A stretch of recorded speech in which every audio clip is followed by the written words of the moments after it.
He escaped the war, but life's no happier for young Omar.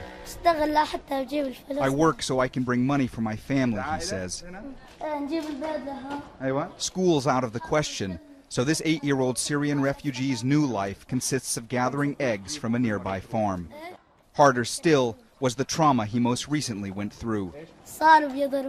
They hit us, he tells me timidly, describing how Lebanese boys his age beat him up.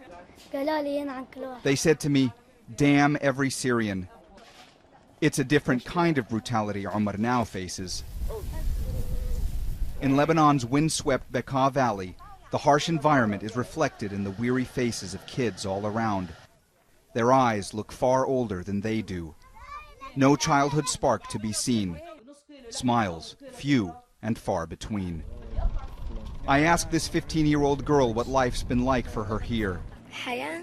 Life, she asks unbelievingly, as if the question were a farce. We managed to live, she says, but it's nothing like before. In makeshift refugee camps like this one, the overwhelming feeling is sadness. The Syrians I've spoken with today tell me they can't believe their lives have come to this, that they're not just destitute, they're also discriminated against. Some people say to me, "God bless Bashar al-Assad's hands," Bushra tells me, "the hands that slaughtered you all. You deserve worse." She says it's told as a joke, but she and her family aren't laughing. Over 600,000 Syrians have fled to Lebanon, a tiny country of 4 million people. Aid workers warn resentment toward Syrian refugees is on the rise.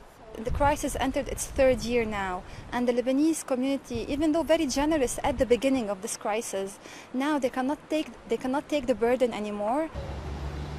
Tensions have worsened as some Lebanese people have even been displaced. Take Taha's family. They say their landlord replaced them with a recently arrived Syrian family willing to pay double the rent. Their boy's anger clear as day. The Syrians took our world away from us, he says. There's nothing left for us. His father's outrage, however, is reserved for others. We're not against Syrians, he tells me. We have to help the refugees, but our government has to take care of us too.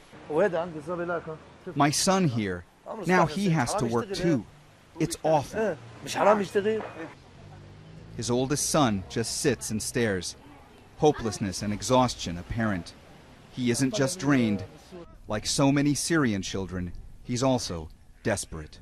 Mohammed Jamjoom, CNN, Bekaa Valley, Lebanon.